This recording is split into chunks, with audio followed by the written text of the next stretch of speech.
ibunya, lah ini anaknya.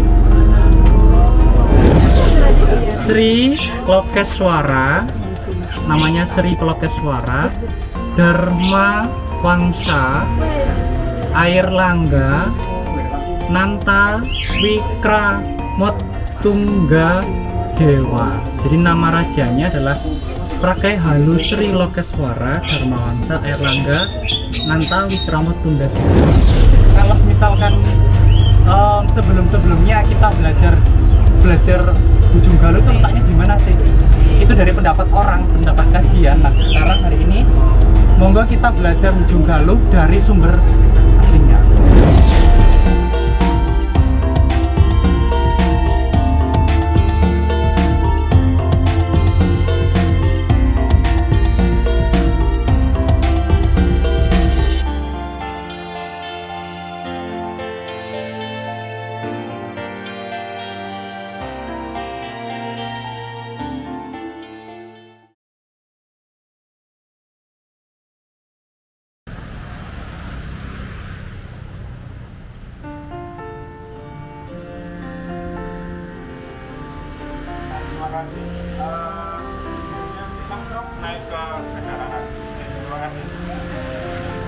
Selamat datang kembali di channel favorit Anda, SMC Media Visitama, sebuah channel yang akan mengajak Anda untuk menelusuri jejak-jejak kebesaran leluhur Nusantara di masa lalu, yang masih dapat kita pelajari hingga sekarang.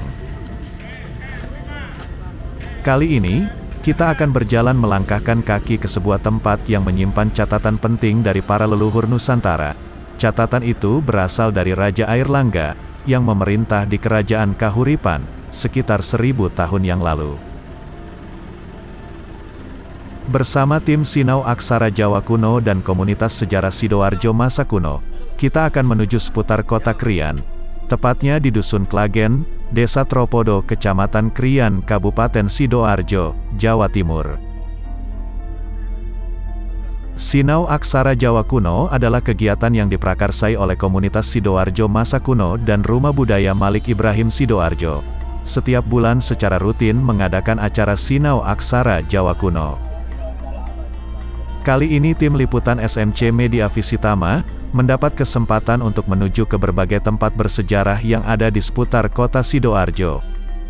Mulai dari Prasasti Kamalagian, situs Watu Tulis, dan kawasan situs Kedung Keras di Kecamatan Tulangan, Sidoarjo. Setelah tiba di situs Kamalagian, tim liputan SMC Media Visitama dan peserta Sinau Aksara Jawa Kuno mendapatkan penjelasan dari Andri Setyonugroho, salah satu penggiat sejarah dari komunitas Sidoarjo masa kuno, dan sekaligus seorang akademisi. Seluruh peserta Sinau Aksara Jawa Kuno mengikuti dengan antusias dan merespons sangat positif berbagai penjelasan tentang prasasti Kamalagian ini. Apa ini? Itu prasasti Kamalagian. Kalau misalkan orang setempat bilangnya Watu Mana. Watu Mana. Ini ibunya, lah ini anaknya. Nah, jadi sebenarnya ini adalah prasastinya. Ini adalah Watu Sima namanya.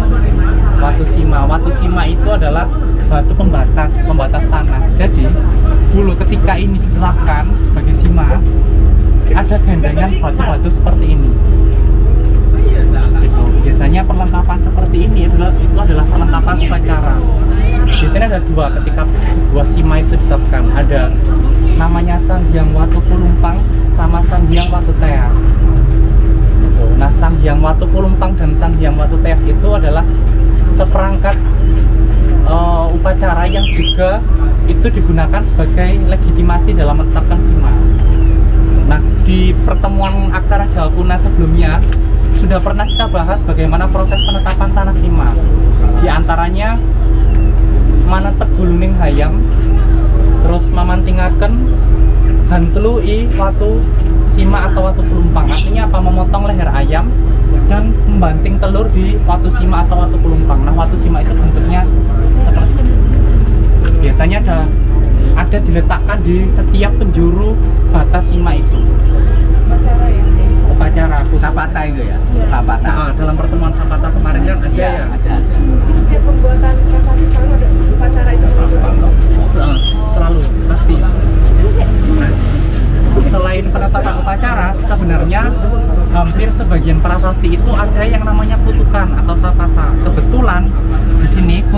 itu sudah mulai aus.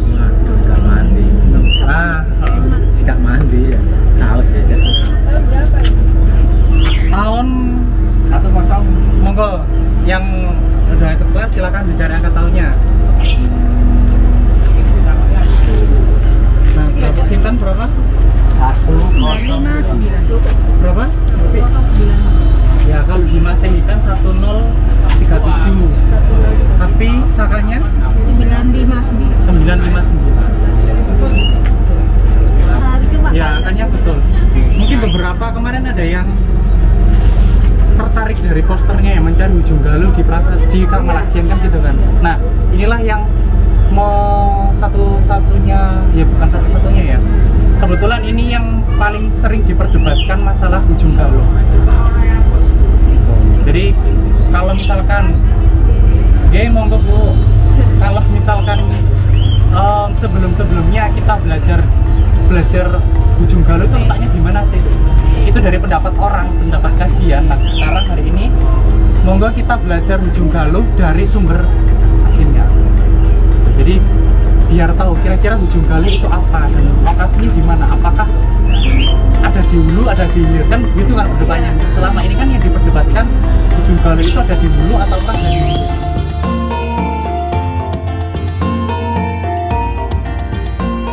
Di tempat ini, mereka juga mendapatkan informasi dengan membaca secara langsung baris per baris dari sumber teks asli yang terpahat dalam prasasti Kamalagian. Dengan berbekal tabel aksara Jawa kuno, dan cara membaca yang telah dipelajari dalam beberapa pertemuan sebelumnya, para peserta mencoba membaca rangkaian kalimat-kalimat yang masih terlihat jelas pada prasasti Kamalagian ini. Peserta Sinau Aksara Jawa Kuno ini terdiri dari berbagai latar belakang profesi, beragam tingkat pendidikan, serta bermacam-macam komunitas dari berbagai kota di Jawa Timur. Bahkan ada beberapa di antaranya yang berasal dari Jawa Tengah dan Bali. Dari 34 baris aksara Jawa kuno yang terpahat pada batu prasasti ini, hanya 23 baris saja yang masih dapat terbaca dengan jelas. Sisanya sudah tidak dapat dibaca karena sudah pudar dan tidak dapat dilihat dengan jelas bentuk hurufnya.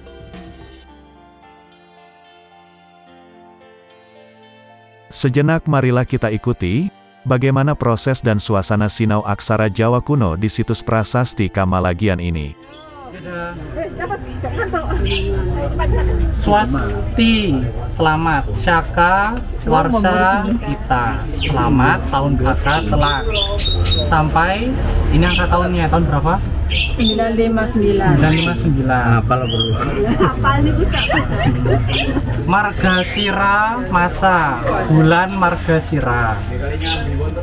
Terus, iti, prati, pada. Pratipada itu tanggal hari ke-4. Pratipada ya. Titi Pratipada atau hari ke-4. Terus ini ada Sukla Paksa. Sukla Paksa itu berarti paruh terang. Gelap. Gelap. Kresna. Kresna iku ireng. Ini tuh. Iku Kresna iku. Apa itu ireng? Pa, po, gu ini. Gu ini maksudnya paniruan, pon, gune ini sebenarnya tipe, harusnya su. Oh gitu. Bisa tipe ya. Citra lekannya tipe. Nah, iso kon salah kayak gini. Iki mbok citra lekannya jorip mbok gawe iki. Wara dungulan. Terus wara dungulan, wara baya biasta, Jesta Naksatra, terus siapa? Sakrakni, terus Dewata ini, Terti, Yoga, selanjutnya Bawakarana, Irika Dewasta. Irika Dewasanya ketika perintahnya Sri Maharaja, ketika perintah Sri Maharaja, nah ini namanya Sri Maharaja, Rakai Halu. Rakai Halu itu maksudnya kenapa diberikan gelar Halu, karena ketika penobatannya sebagai raja, dia itu dikukuhkan di Halu. Masih halu. Duduk halu. Nama tempat. Bukan Halu nggak jelas ya mas. Sri Lokeswara, namanya Sri Lokeswara, Dharma Wangsa, Air Langga, Nanta Wikramotungga Dewa. Jadi nama rajanya adalah Prakai Halu Sri Lokeswara, Dharma Wangsa, Air Langga, Nanta Wikramotungga Dewa. Tinada diterimakan Rakrian kepada Rakrian Mahamantri I Hinu Sri Sanggrama Wijaya Prasadot Tu Dewi. Ini juga tipe. Harusnya Prasadot Tungga Dewi. Prasadot itu apa? Prasadot Tungga Dewi. Itu juga nama gelar raja. Ada kan biasanya yang sering muncul kedudukan Hinu di Airlangga itu ada dua. Nek enggak Sanggrama Wijaya, ya Samara Wijaya. Nah, nama Sanggrama dan Samara ini menunjukkan kedudukannya dia dalam perang. Itu nek Sanggrama, nek aku nggak salah ya, nek nggak balik ya. Nek Sanggrama itu berarti dia itu atas nama perang suci, kayak jihad. Tapi nek misalkan Samara itu ada ksatria atau raja perang kemudian diikuti abdinya, itu namanya Samara. Gitu. Nah, aku nggak kebalik ya. Intinya dua hal itu, dua poin itu, antara Sanggrama dengan Samara. Gitu.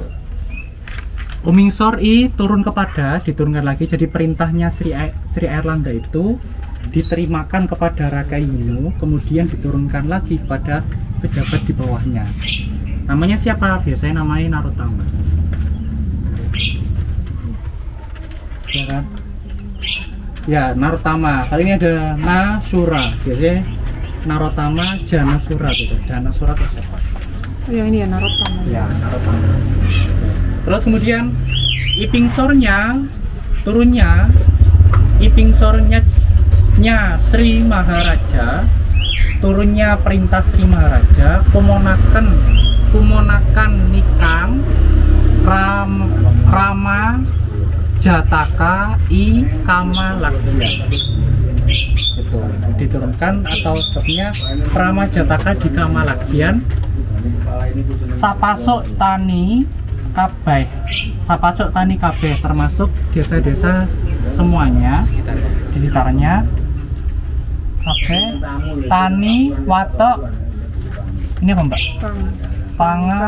Pangkaja. Ini sudah nama-nama desa yang termasuk Sekitarnya, Mas. betul, desa sekitarnya.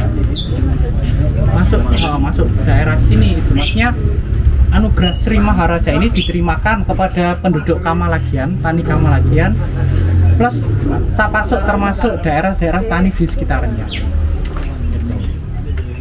Ini sudah nama-nama daerah mana yang.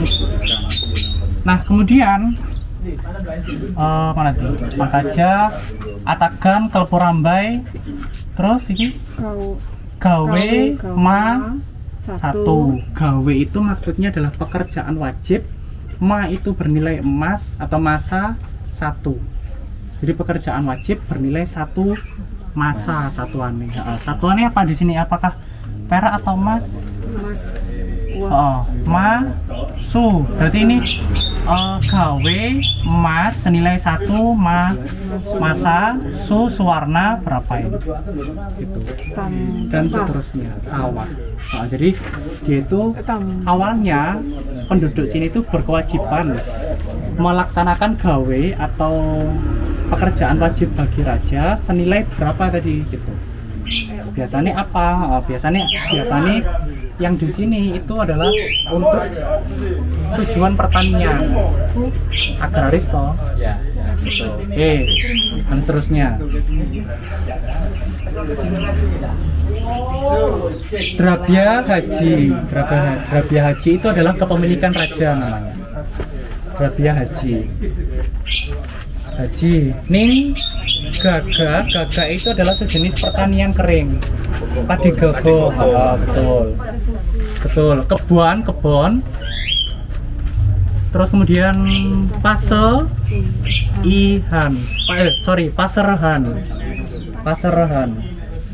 Nah, Paserehan itu semacam apa ya?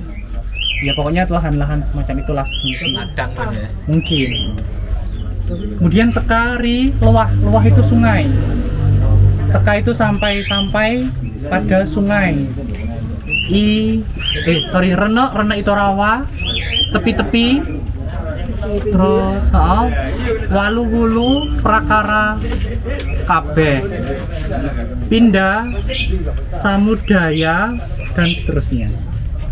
Jadi ini adalah, jadi prasasti ini di bagian awal itu hendak menegaskan bagaimana kedudukan atau kewajiban rakyat dari desa Kamalagian ini sebelum dan setelah ditetapkannya tanah Sima. Itu ada besaran tanggung jawab dan emas masing-masing. Sebelum lanjut ada pertanyaan kah? Belum. Kayak surat perintah ya untuk kerja ya, untuk pajak ya. Ya, jadi Soal pajak gitu ya. betul. Jadi awalnya prasasti ini kan menegaskan tentang bencana. Jadi bagaimana kedudukan pajak rakyat itu sebelum ini ditetapkan, kemudian setelahnya bagaimana gitu. Itu nanti akan terjadi perubahan. Kalau misalkan sebelum itu kalau nggak salah sekitaran 17 ya, nanti 17 masa nanti setelah dirubah itu nanti menjadi berapa itu akan terjadi perubahan. Di sini disebutkan Sapasuk hilir. Jadi desa-desa yang terkena banjir itu ada di sebelah hilir dari prasasti ini. Sapasuk hilir, termasuk hilir. Ada Lasun, Palinjuan, Sijanatyesan, Panji Ganting. Ganting itu sekarang ada di Gedangan. Ganting, desa Ganting ya kan. Panji Ganting, terus Talan, Dasya Pangka, Pangkaja, Tekari, Sima para Sima. Gitu. Jadi desa yang terkena banjir itu ada di sebelah hilir dari prasasti ini. Tadi itu sudah disebutkan. Gitu. Mungkin desa-desa yang lain seperti tadi ada Pangkaja, Palinjuan itu mungkin sudah hilang. Tapi gini, nama Pangkaja, Palinjuan itu secara runtut disebutkan dalam prasasti ini sampai prasasti masa Majapahit. Dan posisinya nggak pernah berubah. Nah, yang sekarang yang tersisa itu adalah prasasti desa Ganting tadi, dari Panji Ganting tadi.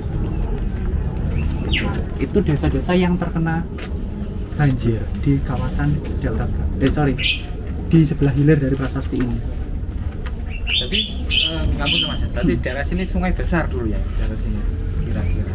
Nah, kita lihat dulu sungainya itu. Nah, konsep yang dibayangkan kan konsep untuk banjir itu kan mestinya merujuk ke sungai ya kan. Iya. Nah, tapi itu kalau misalkan dalam penelitian ahli geologi ternyata itu bukan hanya masalah sungai yang banjir, tapi di muaranya itu juga sedang banjir rob. Ini bulan apa? Nah, dikonversikan di bulan November. Nah, November itu ketika bertepatan musim hujan. Ya, jadi betul, bukan hanya masalah sungainya saja, tapi juga di wilayah hilir. Itulah kenapa di sini disebutkan 2, 3, 4, 5, 6, 7, 8. Terus Pangkaja, Tekari, Sima para Sima, Kalang, Kalagian, Tani Jompot, terus Parhyangan, para Patapan, Makamukya Buktian, Sang Yang Dharma Ring Isyana Bawana. Jadi di sepanjang atau daerah yang terkena dampak banjir itu salah satunya adalah Sima para Sima. Sima para Sima itu adalah sima-sima atau tanah-tanah daerah-daerah yang sudah ditetapkan menjadi perdikan. Itu Sima para Sima, termasuk juga di sini disebutkan ada istilah kalang, kalagian itu adalah tempat-tempat keagamaan.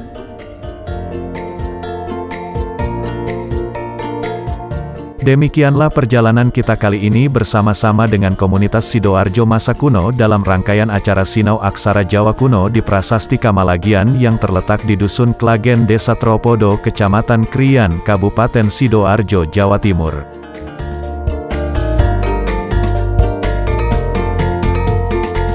Jangan lupa untuk like, komen dan subscribe YouTube channel SMC Media Visitama, agar kita dapat terus menjelajah dan mempelajari jejak sejarah dari para leluhur Nusantara. Terima kasih dan sampai jumpa dalam liputan selanjutnya.